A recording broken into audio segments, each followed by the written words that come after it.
યુનિવર્સિટીમાં હાલ યુથ ફેસ્ટિવલની મોસમ ચાલી રહી છે। આ અંતર્ગત ચંચી મહેતા હોલ ખાતે આજે કોમર્સ ફેકલ્ટી દ્વારા ડાન્સ સ્પર્ધા, ફેશન શો સહિતની વિવિધ સ્પર્ધાઓની ફાઇનલ ઇવેન્ટ રાખવામાં આવી હતી।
આવતીકાલે વડોદરા તાલુકાના ગામડાઓમાં ગ્રામ પંચાયતની ચૂંટણીઓ યોજાનાર છે।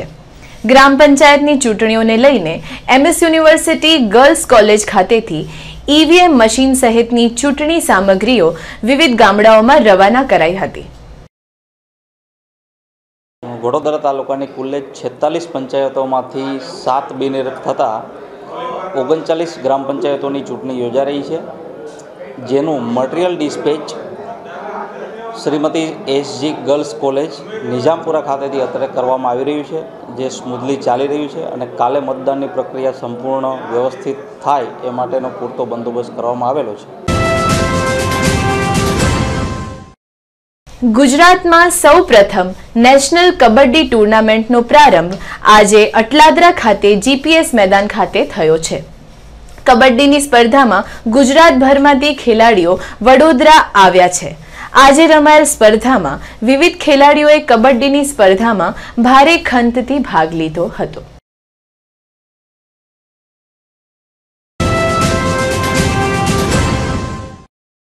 આજે કોંગ્રેસનો 126મો સ્થાપના દિન હોવાથી વડોદરા શહેર કોંગ્રેસ કાર્યાલય ખાતે કોંગ્રેસના ભીખાભાઈ રબારી, શહેર પ્રમુખ નરેન્દ્ર રાવત, સેવા સદન વિરોધ પક્ષના નેતા ચિન્નમ ગાંધી સહિતના કોંગ્રેસના કાર્યકરો આવી પહોંચ્યા હતા। મહાત્મા ગાંધીજી અને ઇન્દિરા ગાંધીને પુષ્પાંજલિ અર્પણ કરીને કાર્યાલય ખાતે ધ્વજવંદન કરવામાં આવ્યું હતું।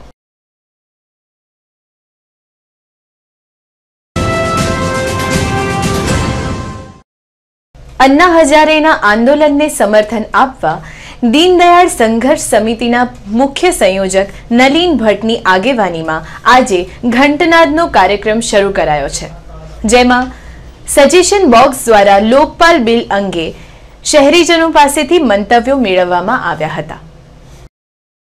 श्री अन्ना हजारे 74 वर्षनी उमर, ना दुरुस्त तबियत छतां आ देश में भ्रष्टाचार हटावा जानी बाजी लगावता होय तो दीनदयाल सेवा संघर्ष समिति एमना संपूर्ण समर्थन में ए ज्यां सुधी पालना नहीं करे त्यां सुधी समितिना आगेवानो पण पालना नहीं करे। ए कहे कि जेल भरो तो जेल भरो में पण दीनदयाल समिति जशे।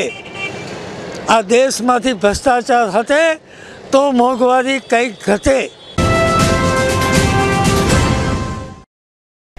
हमणा थोड़ा दिवसों पहला एक सर्वे में बहार आव्युं हतुं के वडोदरा शहर एक गुजरातनुं सौथी सलामत शहर छे। संस्कारी नगरी वडोदरा शहर सलामत शहरનું બિરુદ પ્રાપ્ત થયા પછી સ્થાનિક નેતાઓ અને પોલીસ તંત્ર મોટી મોટી ગુલબાંગો પોકારી રહ્યા હતા અને કહેતા હતા કે વડોદરા સૌથી સલામત શહેર છે। પરંતુ ચોરી, લૂંટફાટ, હત્યા અને અછોડા તોડના ત્રાસથી વડોદરા વાસીઓ થરથર કાંપી રહ્યા છે. તેની સાથે જ હવે વડોદરા શહેરના એટીએમ મશીનો પણ સલામત રહ્યા નથી.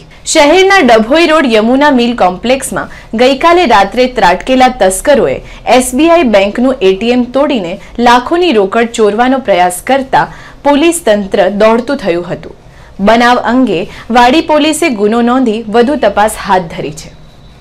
પોલીસ સૂત્રોના જણાવ્યા અનુસાર શહેરના ડભોઈ રોડ યમુના મિલ કોમ્પ્લેક્સ ખાતે ગત રાત્રિએ અંદાજિત 1:30 વાગ્યાના સુમારે ત્રાટકેલા તસ્કરોએ એટીએમ મશીનનો સ્ક્રીન અને આગળનો ભાગ તોડી લાખો રૂપિયાની રોકડ ચોરી જવાનો પ્રયાસ કર્યો હતો. જો કે સદનસીબે રોકડ ભરેલી બોક્સ તૂટ્યું ન હતું, પરંતુ એટીએમનો કાગળનો રોલ કાઢવામાં સફળતા મળી હતી. વાહન વ્યવહારથી ધમધમતા માર્ગ ઉપર ગત રાત્રિએ બનેલા ઉક્ત બનાવમાં તસ્કરોએ એસબીઆઈના એટીએમ મશીનને ટાર્ગેટ બનાવ્યું હતું. જો કે બનાવમાં રૂપિયા 10 લાખની અંદાજિત રોકડ સલામત રહી હતી. ઘટના સ્થળે ધસી આવેલા વાડી પોલીસ ઇન્સ્પેક્ટર સહિત ઉચ્ચ અધિકારીઓએ ડોગ સ્ક્વોડની મદદથી પગેરું શોધવાનો પ્રયાસ કર્યો હતો, પરંતુ તેમાં કોઈ સફળતા મળી ન હતી.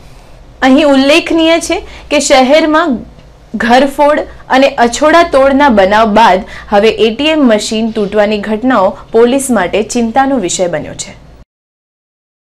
એસબીઆઈનું એટીએમ કાર્ડ તૂટેલ છે તે બાબતનો અમને જાણ થતાં અમે તાત્કાલિક ઘટના સ્થળે આવેલ અને જોયેલ તો એટીએમ કાર્ડનું મશીનનો ઉપરનો ભાગ તૂટેલો હતો.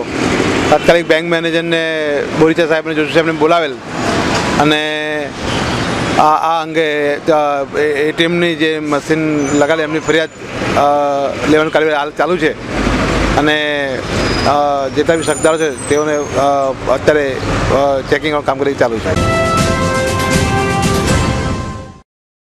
વારસિયા આરટીઓ પાસે આવેલા સંજયનગર ખાતે રહેતા 20 વર્ષીય યુવક કિશન કનુ મારવાડી છૂટક મજૂરીનું કામ કરે છે.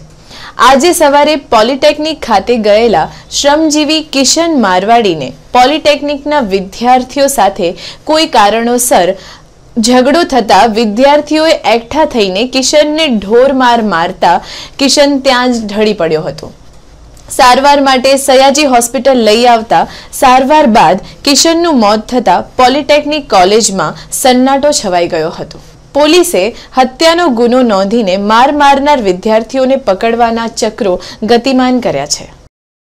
તો કે હું પંડ્યા હોટલની પેલી હોસ્ટેલ છે, હા હોસ્ટેલ છે કે શું છે, અહીંયા ગાડી હું આવેલો તો ત્યાં ગાડી ત્યાં હું ગઈ આ છોકરાને.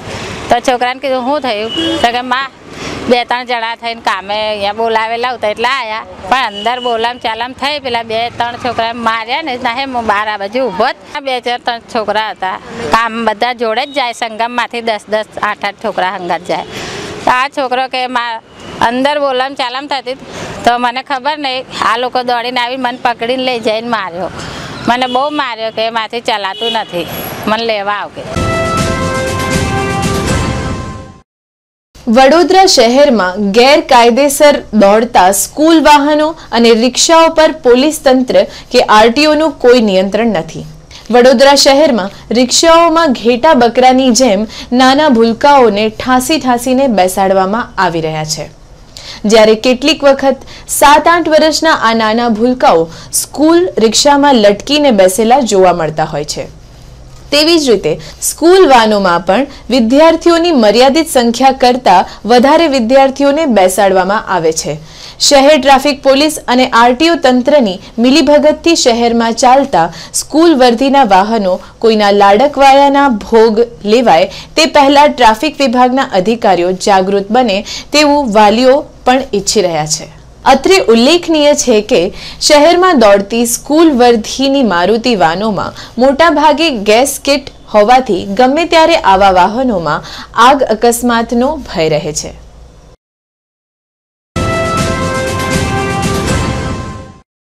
શહેરના કલાદર્શન ખાતે શાકુંતલ સોસાયટીમાં આધેડ મહિલાનું રહસ્યમય સંજોગોમાં દાઝી જવાથી મોત નીપજ્યું હતું.